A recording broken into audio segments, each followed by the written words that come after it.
it was inspiring because kids were passionate about showing evidence that they were good at things. Like kids owned their work. This is High Tech High Unboxed. I'm Alec Patton, and that was the voice of Ron Berger. In this episode, Ron is talking about presentations of learning. Ron is the Senior Advisor on Teaching and Learning at EL Education. He's the author and co-author of several indispensable books on education, and he was an elementary school teacher for 28 years, from 1975 to 2003. That's all I'm going to say up top because I really want you to hear this episode. What is a presentation of learning? We should probably narrow that down. There's so many different ways that students share their learning with a broader audience beyond their own fellow students in their class.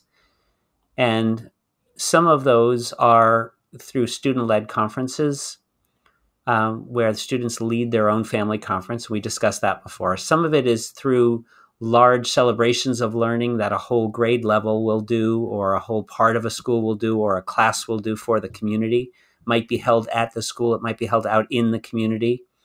Sometimes it's through a project in which kids are presenting formally for a civic body, presenting at the library, presenting at the town hall, presenting at a civic event. There's sometimes it's through kids presenting their work out in public through exhibits that they've created that are installations in public spaces. So there are so many ways. But I'm assuming that when we're talking about presentations of learning, we're talking about when students formally present, individually present, a compendium of their work in multiple areas, meaning academic subjects and often aspects of their character and arts and other life, to an audience that's often school people and community people. So that is called a presentation of learning in many schools. And in the EL network, we call that a passage presentation. And then other places have different words for it. And I think the original word for it came from Ted Sizer, whom I was so fortunate to get to work with. And he called them exhibitions of mastery. So it goes by many names, but it's students presenting evidence of what they know and can do. And how did you first encounter them? I first encountered them theoretically through the work of Ted Sizer. Some of you who are listening know Ted, who was a seminal leader in education. He had a book called Horace's Compromise that came out maybe 1984, where he talked about redesigning American high schools so that what kids were learning was actually going to be useful for their lives, so that kids would be really engaged all day long at school and would have some agency and power to make decisions and have real authority to do things in their learning that would have a connection to their community. And in that book, he talked about the idea of graduation by exhibition, is how he called it, that kids, rather than just graduating because they had enough seat time, because they sat through classes and got a decent enough grade in all their classes that they could then get a certificate of graduation. What if they had to do a formal exhibition to show what they know and can do in different subjects, in mathematics and literacy and history and science and arts, and evidence of the accomplishments they've done in life and as a human being? And so those exhibitions where I first read about them in that, and then fortunately I was able to go down to Central Park East in Harlem, where Debbie Meyer had founded Central Park East Elementary and then Central Park East High School, where students graduated through exhibition. I was able to see students do their exhibitions of mastery, of learning for the community, and I was inspired by it. So I brought that back to my own school in the early 80s, and it's still going on 40 years later in the school where I taught for more than 25 years. What was it about that at Central Park East that was inspiring? Boy, it was truly inspiring for me, not just theoretically in the work of Ted and Debbie Meyer and other great thinkers at the time, all of whom I borrowed all of my ideas, but it was inspiring because kids were passionate about showing evidence that they were good at things. Like kids owned their work. They owned the accomplishments they made. It really ramped up the investment of kids and engagement in their work because there was a reason they were getting ready with everything, which was to share with people that they cared about. And, perhaps a good metaphor is when kids are in a church choir and they're getting ready for a performance, or when they're in the cast of a play and they're getting ready for a performance, or when they're in a debate club or a Model UN and they're going to go up in front of an audience to compete, or when they're in a sports field of any sport at all and they're going to be performing, they're presenting their understanding and their skills in front of people they admire and people they love, their family members, their friends, the people from their community. The engagement is deep because they want to succeed. They want to shine in front of people they admire. And that same power can be brought to academics through presentations of learning. This may be an odd way to phrase this question, but if I'm thinking about a traditional school, what does a presentation of learning replace? I wouldn't even think of it that way, Alec. It's an interesting question. I don't think it's replacing something. I mean, I guess it's replacing the requirements for, are you ready to move on from middle school to high school or elementary to middle school, or replacing, are you ready to graduate, in a way. But I wouldn't even call it replacing. I would say it's taking the power of public audience that kids already have when they publish the school newspaper, when they perform on their athletic teams, when they perform in the school play.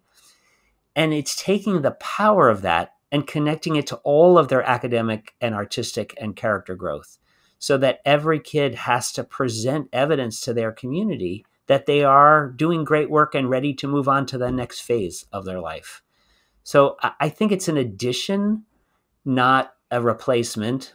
And I think that it is an engine to push kids and teachers to make more meaningful and relevant work. Because when students start presenting their work, it becomes quickly evident which work is deep and important and challenging and which work is not so meaningful. And so it pushes teachers to deepen the quality of what they're giving to kids for content and responsibility. And it makes kids feel like they should be working harder to produce things they're proud of.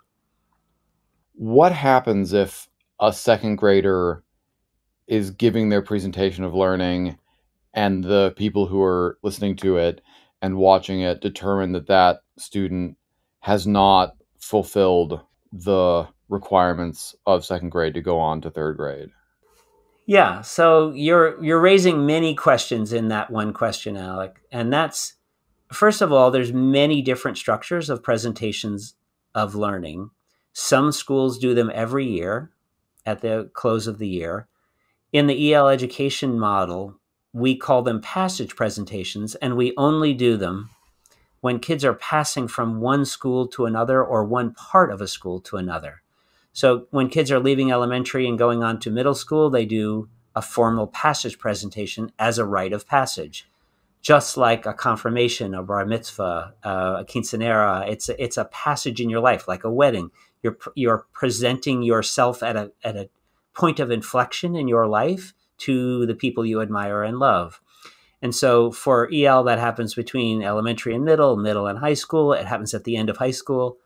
And we, not totally arbitrarily, but strategically placed another one between 10th and 11th grade, because we found that that was the year where kids tended to begin to back away if they didn't feel like they had the potential to get into colleges or another great post-secondary opportunity.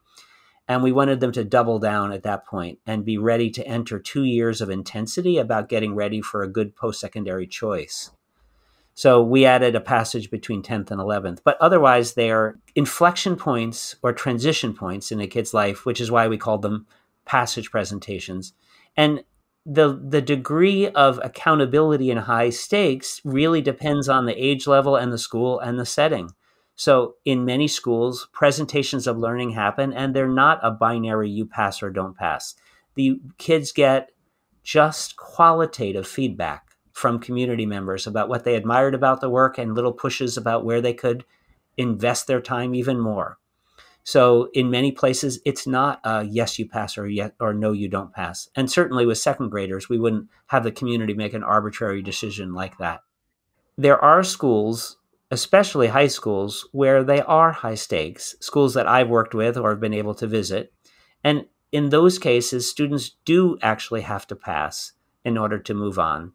In the video that we've created at EL of high school passage presentations, we open the video with a student at a school, high school for the arts, who does not pass hers on her first try. And it's a beautiful presentation, but then you see her meeting with her teacher and the community member afterward, and they say, you did a great job, but you didn't pass yet. Your senior expedition is not quite ready. And so we're going to give you a month to work on it. We'll give you support, and we're going to have you represent on this date. And then in the video, you learn that she eventually redid it and was able to pass. So one of the great things we've learned is that if it's high stakes, you can't make it at the very end of the year because you need kids to have a second chance to study and practice and try again until they do pass. Going back to when you were a teacher, what was your grade, remind me? I taught all elementary and middle grades at some point, but most of my time in 28 years was spent with 5th and 6th grade students. Okay. So when you had a 5th or a 6th grade student, which in fact puts you in passage presentation area, were you doing presentations with them? So I instituted what we called at that time portfolio presentations, another name for this same structure. I instituted portfolio presentations in 1984 based on what I had learned from Debbie Meyer in Central Park East and Ted Sizer. And every 6th grader had to present their learning to a community panel.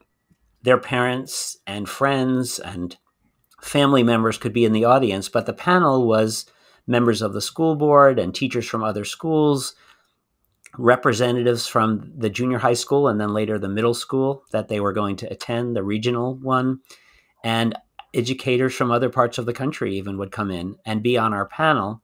And the students would present formal evidence of their skills and understandings and progress in all academic areas and also arts and athletics and also their own character growth and their skills outside of school.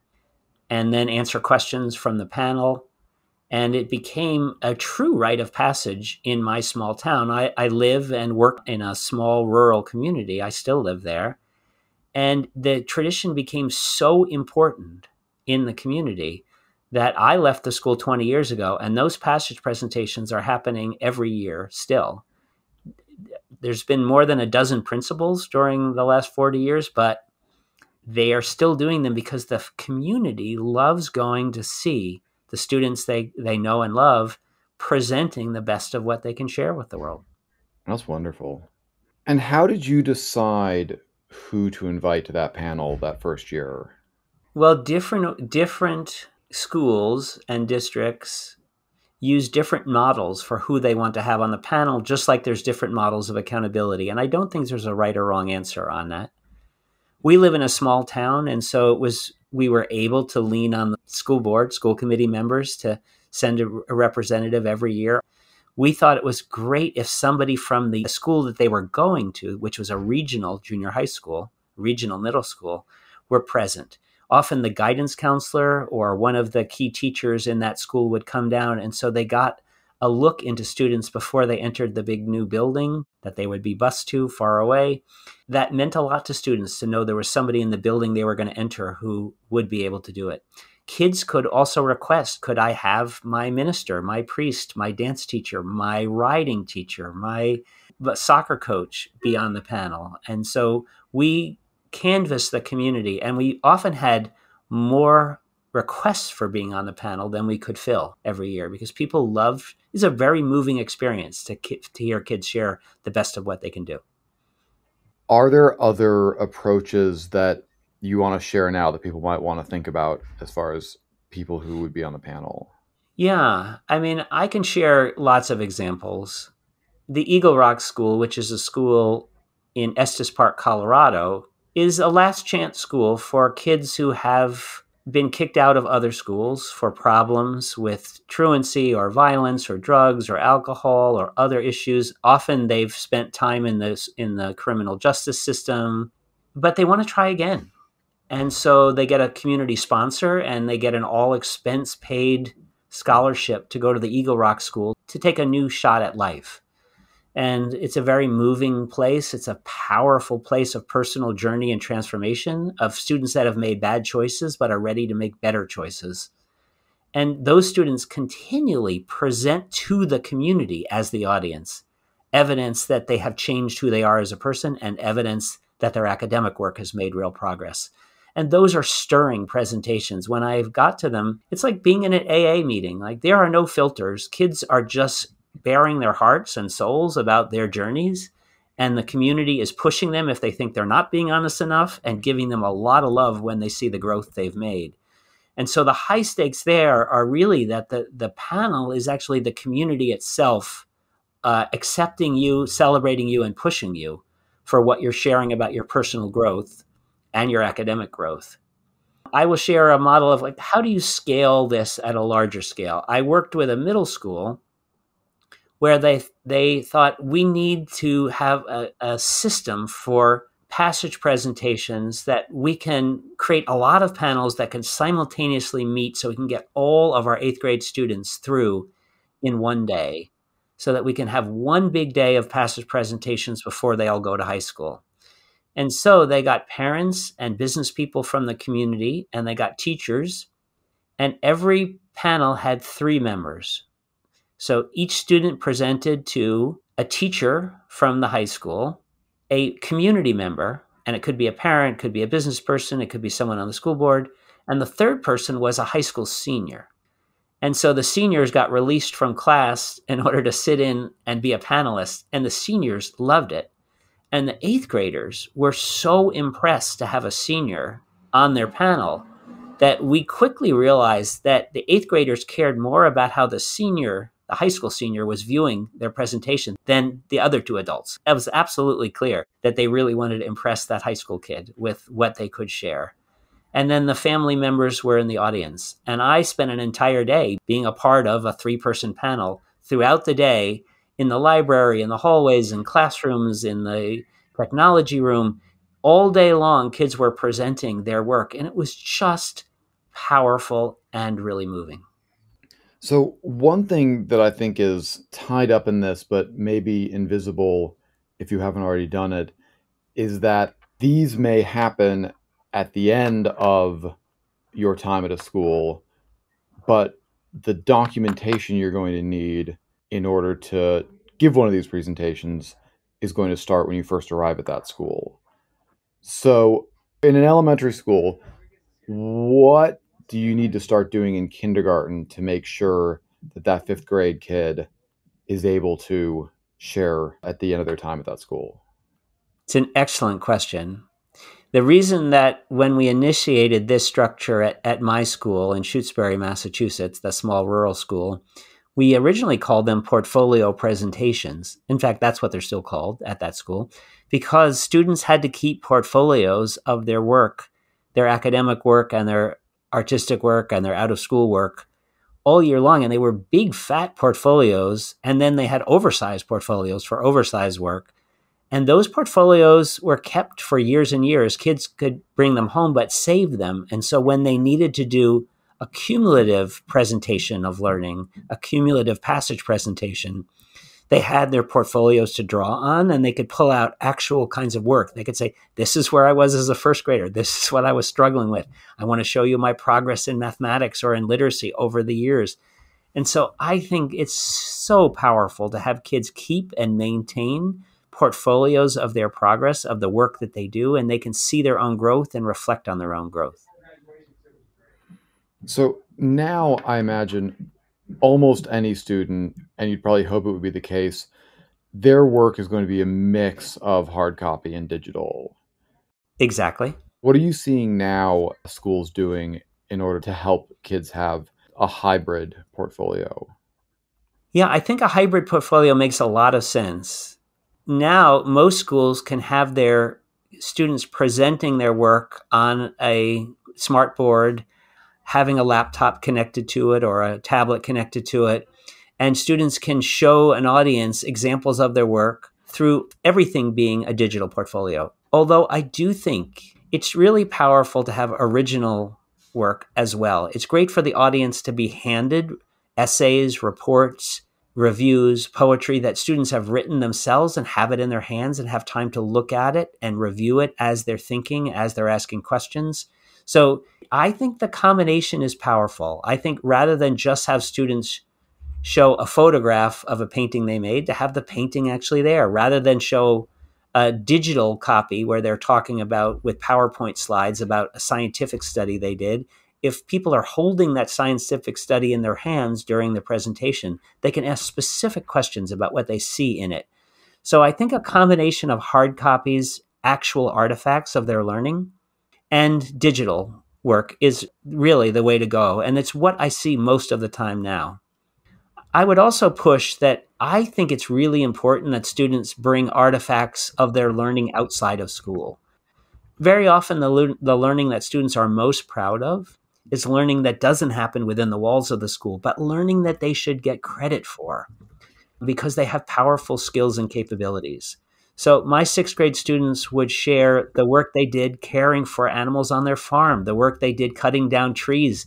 A student brought a chainsaw to one of his portfolio presentations and disassembled and reassembled the chainsaw in front of the panel to show how capable he was as a woodsman. Students brought in dance tapes to show how they were working on dance out of school. They brought in videos of themselves in horseback riding contests. They brought in animals that they had reared themselves. They brought in all kinds of things to show the skills that they have in the real world beyond the school, because those things matter too. Sometimes more than anything kids are learning in school, they are deeply proud of the church choir they're in, the 4-H club they're in, the community organizing group they're with, the work they're doing in sports. Like, kids should be able to share that work also and take pride in it, as well as the traditional academics that they see in school. And what role does the teacher play in the presentation? Well, the teacher is not the audience for the presentation. The teacher is the coach of the team, the director of the play. The teacher's job is to make sure they get every student ready to shine and speak cogently and deeply and honestly about what they are learning and where their growth areas are and what they can reflect on about the stages they've been through, where their next steps are, what their goals are. It's not intuitive for every kid to be able to speak thoughtfully and reflectively in front of an audience about who they are as a person, what they're learning in each of the areas of their learning, and what their next steps are. That has to be coached and rehearsed with peers, and the teacher needs to set up the situation for kids to prepare. So I think of the teacher's role as teachers getting ready for a play, really. Teachers are helping kids organize their portfolios, helping them think and reflect, giving them organizers where they can not just speak about a piece, but speak about what they learned from that piece. What skills, what content did they learn from doing that piece? And practicing with kids and role-playing with kids. And so the teacher is the coordinator of the event to make sure that every one of their kids succeeds. And that's the push. I was dedicated to it, and I couldn't do it all myself. I would have parent volunteers who would come in and rehearse with kids before the presentations would happen. And parents loved coming in and rehearsing kids that weren't their own child. They loved being able to just step up and saying, no, you got to put your shoulders back, more eye contact, slow down. I didn't understand that. They just felt like, I'm getting to love all the kids in this class because they came in as just coaches for presentation. And in a way, presentations of learning are readiness for life. They're getting you ready for college interviews, for job interviews, for presentations at your job. So the skills that we can imbue in kids and coach kids to are lifelong skills about how do you present yourself clearly and honestly. Some teachers listening to this who are doing this for the first time will be thinking, I love this. I'm excited about it. I did not train to be a debate coach. I did not train to be a theater director. What advice do you have for somebody for whom helping kids prepare for these kinds of presentations just feels really alien to them? Well, there are many models out in the world at places like High Tech High, where you work, Alec. There's beautiful models of presentations of learning. At many of the school networks, in addition to EL Education, Envision Learning and New Tech Network, so many different school networks have put out videos and documents that can give you guidance. At EL, we have a book called Leaders of Their Own Learning, which has an entire chapter on passage presentations with guidance about that. So you don't have to start afresh. There's lots of starters out there in the world, lots of videos of how these things look, lots of documents that you can use to start. For example, in the book Leaders of Their Own Learning, we have a section on passage presentations or presentations of learning. And we share the kind of sentence starters that are really helpful for teachers. Because kids often, if they're sharing a scientific study or a comparative literature essay they've written, they will often describe what the essay is about or what the report is about. This is a report about pollution in dirt in our city. We were looking for elements of lead and asbestos in dirt and in dust that we found in buildings. And so that's what this report is about. And if you go to this page, you'll learn this about it. And if you go to this part of it, you'll learn this about it. We need to stop them and say, what did you learn from creating this report? So what are the skills of scientific investigation and research that you learned? What are the skills of software? Did you learn how to use a spreadsheet program? Did you learn how to use any technical equipment? Did you learn how to do laboratory protocols and experimental technique and scientific method? Did you learn how to do scientific writing? And so instead of the student describing what you can already see, the student is describing his or her or their journey through what they learned content-wise and skills-wise to create this piece. Because that doesn't come naturally to students, it's really helpful to have sentence starters. Like, one thing I learned from this piece is this. One thing that makes me proud about this piece is this. Before I did this work, I didn't know how to blank. The content I learned in this was this. New skills I learned from this was this. So those kind of sentence starters often help kids who don't know how to start talking about the learning process of this rather than just describing the thing itself. So my main message is there's a lot of different books and videos and tools out there around presentations of learning, and the Share Your Learning website that is convened by High Tech High Graduate School of Education. That whole Share Your Learning website is a compendium of resources around presentations of learning that people can get for free. The EL Education website has all of our resources are free and open source in that same way. So I hope teachers won't feel on their own that they have to start from scratch. There's lots of stuff you can borrow from the craft knowledge of other teachers. Yeah, we'll be putting links to all of those in the show notes. Great. Another dimension of this is, I think some listeners, particularly with the EL passage presentations, will be thinking there's no way in a presentation that only happens once every few years that the students at my school are going to have the confidence or the presentation skills to get up and do that kind of out of nowhere. So what is it, especially with something that isn't happening every year, isn't happening every semester, what's happening in the meantime to help kids develop those skills? Well, if a school that is considering using presentations of learning already has a structure of student-led conferences, then the skills are already there and the experience is already there. Students who are used to presenting their learning to their parents, it's an easy transition to think, okay, instead of just my parents, I'm going to be presenting them to community members as well. And instead of it being one semester's worth of work I'm sharing, I'm going to be sharing a couple years worth of work. But the confidence and the ability to speak about what one is learning from one's work, those things are already built in. And so if a school is fortunate enough to already have a process of having student-led family conferences, then passage presentations or presentations of learning is just another add that it fits right into the skill set that students already are developing in their work, and it's a powerful addition, I think. If a school does not have any structure where kids are formally presenting their learning, then it does take building those skills and doing those rehearsals. Let me share an example, Alec, of a school that took it on from scratch, and they did not have student-led family conferences. The school that I mentioned where there was a 3-person panel, one teacher from the high school, one high school senior, and one community member was on a panel for each 8th grader. Those 8th graders had not done this before, and they were very nervous, and the teachers were nervous. And I met with one team of teachers from that school, and Science teacher was skeptical but willing to put in real time on the presentations for the science portion. The English and social studies teachers felt the same, and the English teacher was actually ready and willing to use some of her time in class to work on oral presentation skills and actually do the rehearsals with them. The challenge was the mathematics teacher said, I was not hired to be a drama coach. I'm not going to spend 1 minute of my time helping my students do this presentation because I'm going to be too busy getting my students to learn the math content. I don't care whether they can present it in a flowery way. I just want my students to learn their mathematics. And so how do you move ahead with one member of a 4-person team who's really not buying in?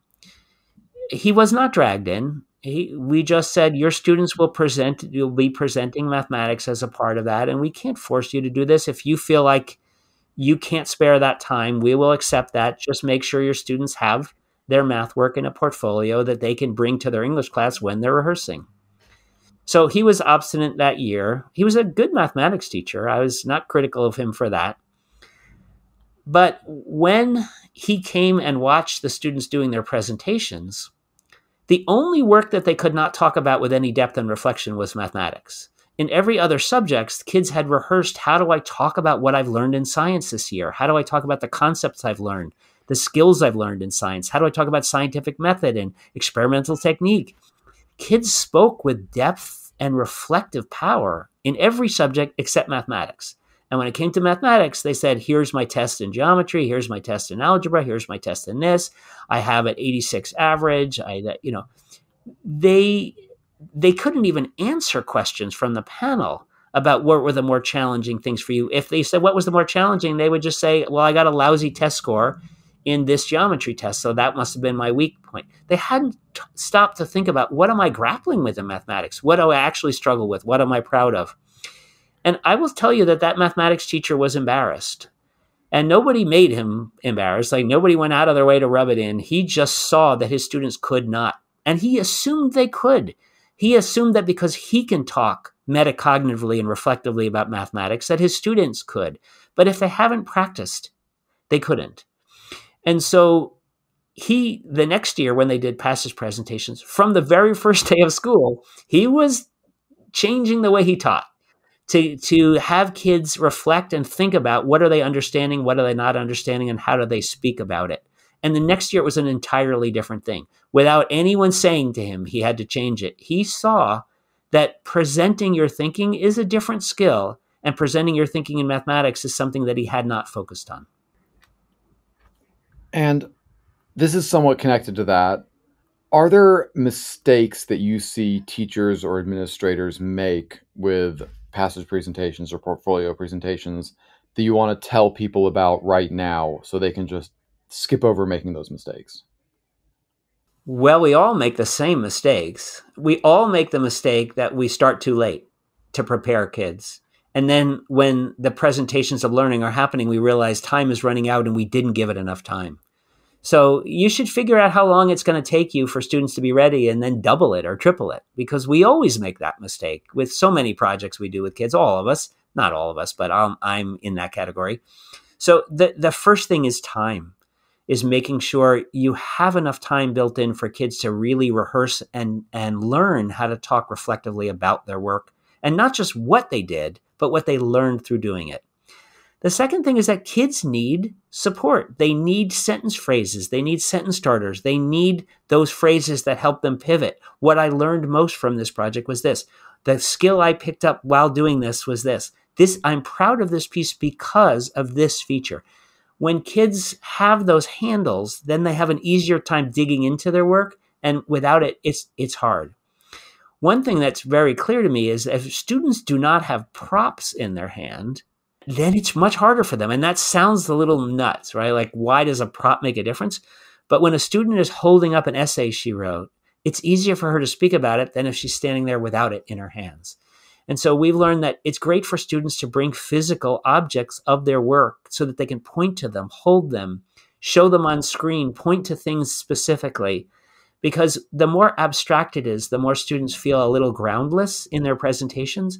And so having as many artifacts as you can there, like my student who brought a chainsaw, to that, like my students who brought photographs of the kids they babysat, photographs of the place they worked after school, photographs of the animals that they raised. They brought in animals that they actually raised themselves. Like bringing in artifacts and things helps kids get away from that frozen moment when they get a little worried in front of a group.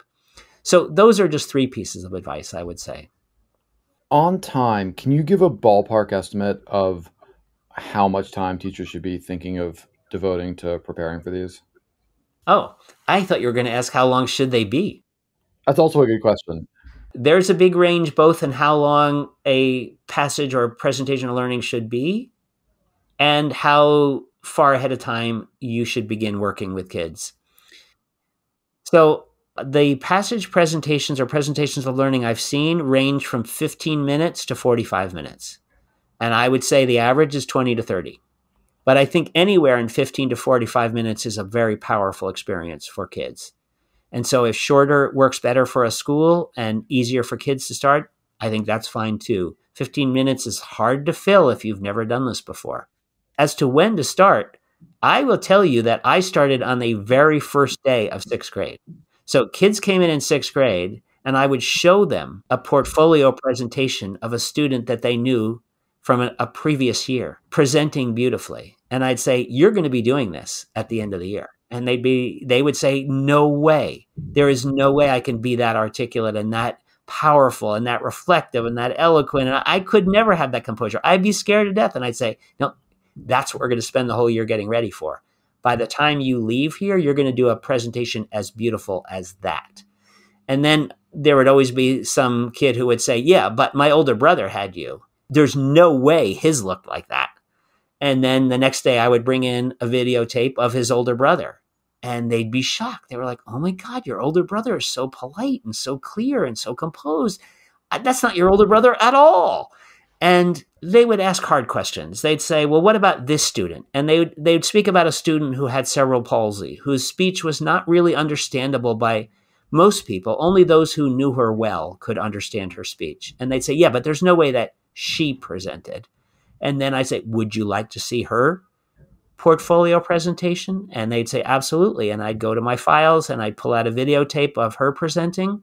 And they saw her introduce herself and explain that her friend was going to have to voice most of her work because her speech was not fully understandable by most people. And then her friend would voice her work. She had written the script for her friend to voice this work. And kids were blown away. And they saw if a student who has cerebral palsy and has very limited motor control and speech control can still do an impressive presentation of learning, then there is no way that they have an out, right? There's no way that they're going to be getting a pass because they're not good enough. Like every student for the last 40 years in my town has done this, no matter what their level of need, no matter what their profile of their background, every student has presented work that they're proud of and done it well. And so I would start on the first day of school and do it all year long. I do think at least 2 or 3 weeks out from presentations, you need to start dedicating time for rehearsing and for getting ready so that you think of it like a play in a way. Kids are getting their act together to do this well. Is there anything else that I should be asking you that we haven't covered that you want to bring up?